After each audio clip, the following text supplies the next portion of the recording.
नमस्कार दोस्तों, आप सुन रहे हैं हॉरर गाथा।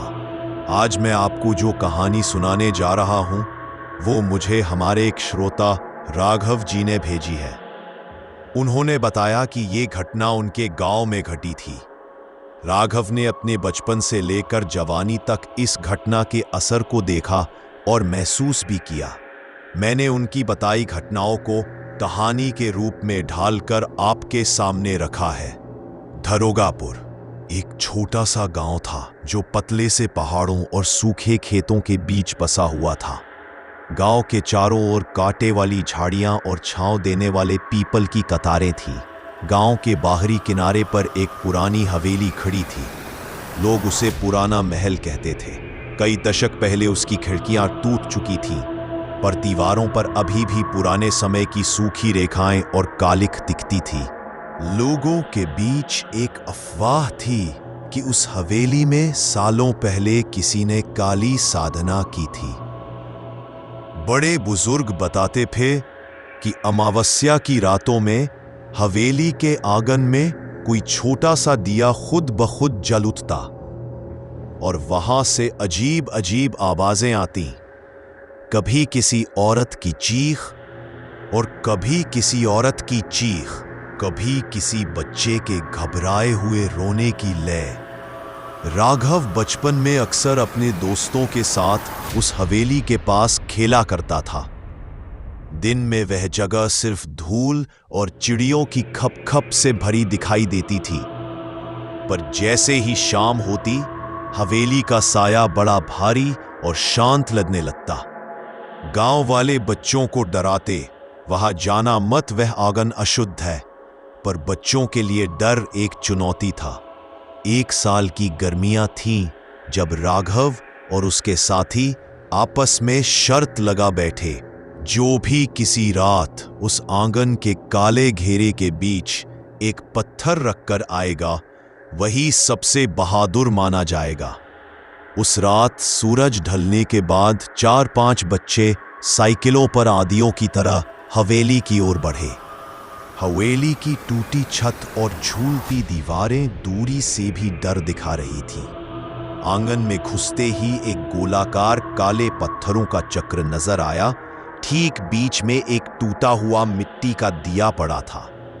उस दिए पर सूखा हुआ लाल रंग और आसपास बिखरे पुराने गहने, सिंदूर की पट्टियां और बालों की एक लट दिखाई दी। बच्चों में से सबसे शरारती अमन हंसते हुए भागा और बीच के घेरों में फेंके गए दिए को उठा लिया। जैसे ही उसने दिया उठाया, हवेली के पीछे से कुत्तों के जोरदार भौंकने की आवाज आई। बाकी बच्चे डर कर पीछे हट गए, पर अमन वहीं खड़ा रहा। उसने दिया जमीन पर फेंका और चिल्लाया, अगर यहां कोई आत्मा है तो अभी दिखा दे। कुछ ही क्षणों में आंगन की जमीन से एक हल्की सी काली धुंध उठी। पहले तो जैसे धुआं हो, पर जल्दी ही उसने आकार लेना शुरू किया। धुंध ने आकृति पकड़ी और एक औरत का रूप बन गया। लंबे खुले बाल, पूरी तरह फीकी और सफेद आंखें। चेहरा नरम नहीं बल्कि आंचलिक दर्द और क्रोध से भरा हुआ था। उस औरत का चेहरा जैसे किसी पुरानी तस्वीर से उठाया हो, आधा धुंधला, फड़कती हुई सजीव। अमन का चेहरा काला पड़ गया, पर वह कुछ समझ पाता उससे पहले ही वह औरत आगे बढ़ी। उसकी आवाज मानो जंजीरों में फंसी घंटियों की तरह गूंज रही थी। क्यों आए हो मेरे आंगन में? उसने धीरे से कहा। अमन हकलाते हुए बोला, हम बस खेल रहे थे। उस औरत की ठंडी हंसी हवा में गूंजी। हंसी नहीं, किसी दूर से आती घंटी जैसी खनक थी। उसके हाथ का स्पर्श अमन के गाल से लगा और अमन कांप उठा। उसकी आंखें पलटने लगी और मुंह से ऐसे शब्द निकले जो किसी की जुबान से मेल नहीं खाते थे। बाकी बच्चे चिल्लाकर वहां से भाग खड़े हुए, पर राघव ने साहस दिखाया। उसने अमन का हाथ पकड़ा और खींचकर हवेली से बाहर निकाला। जब वे बाहर पहुंचे, अमन बदल चुका था। उसकी आंखें सूख कर लाल हो चुकी थीं और वो बिना पलक झपकाए आसमान को निहार रहा था। उसकी मुस्कान अब उसकी खुद की नहीं थी, कुछ और उसके होठों पर खेलता हुआ दिखा। दिन गुजरते गए और अमन की हालत और बिगड़ने लगी।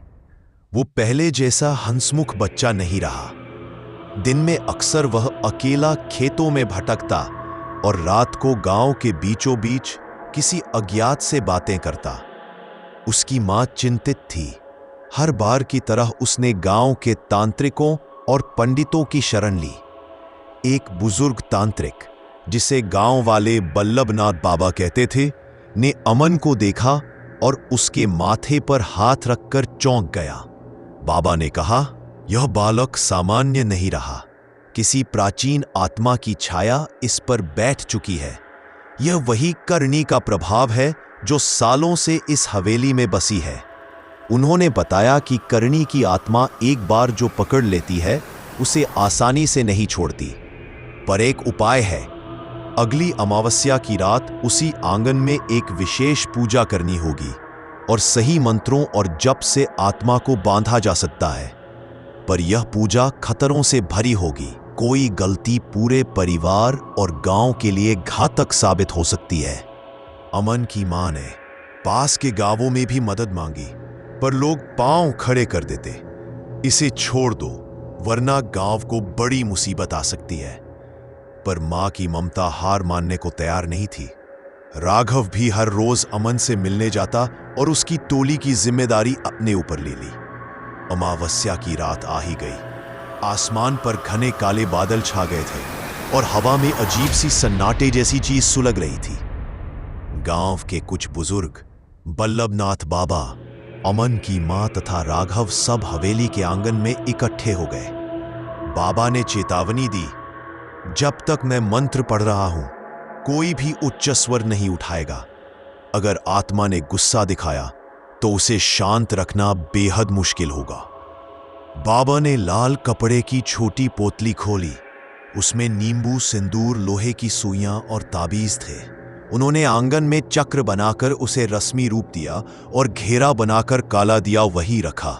बाबा ने मंत्र पढ़ना शुरू किया। हवा ठंडी हो गई, पेड़ों की शाखाएं आपस में सरसराने लगी और फिर वही काली धुंध उठ खड़ी हुई। इस बार उसका आकार और स्पष्ट था, वही औरत, पर इस बार उसके कदम तेज और आग भरे थे। उसकी आंखें अमन पर टिक गई। बाबा ने जोर से मंत्र जपे। चारों तरफ उबाल सा मच गया। आत्मा ने चीखकर समूचे आंगन को झकझोर दिया। उसकी चीख इतनी तीव्र थी कि राघव के कानों में दर्द उठ खड़ा हुआ।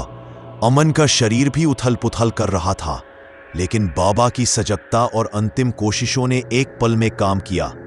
उन्होंने अमन के चारों ओर लोहे की सालिस कर दी, ताबीजों को पटक पटक कर उसकी ओर फेंका और अंतिम मंत्र बोले, बंधयो हमते। अचानक आत्मा फट सी कर चिल्लाई और एक तेज प्रकाश की तरह पिघलने लगी। जैसे ही प्रकाश बिखरने लगा, अमन का शरीर हल्का पड़ गया और उसने बेसुध महसूस कर सांस खींची। पर जैसे ही सब कुछ शांत हुआ, हवा में एक छोटी सी बोली गूंजी, तुमने मेरी कीमत ली, मैं लौटूंगी। और फिर हवेली के भीतर गूंज गूंज कर एक धीमी ठंडी हंसी फैली। वहां से वापसी के कुछ ही दिनों बाद अमन में थोड़ी सुध आई, पर वह पूरी तरह वही नहीं रहा। उसकी नींदें उथल पुथल भरी थीं। वह कई बार आधी रात को उठकर चिल्लाता और खुद से बहस करता। गांव वाले मान बैठे कि अब खतरा टल गया, पर राघव को अंदर से बेचैनी थी। उसने देखा कि अमन की आंखों के कोने में कभी कभी वही सफेद झिलमिलाहट फिर से चमक उठती है, बहुत हल्की, पर वहां थी। समय के साथ दरोगापुर के लोग और भी सावधान हो गए।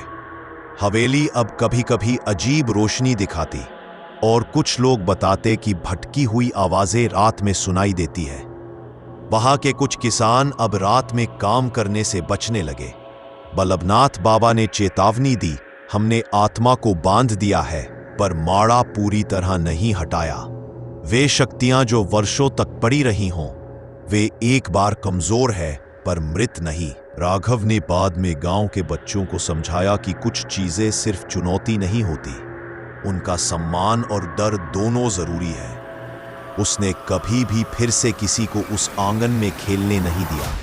अमन की मां ने अपने बेटे की देखभाल में सारी उम्र लगा दी और अमन खामोशी से बड़े हुए, पर उनकी आंखों में कभी न जाने वाली खाली सी लकीर बनी रही।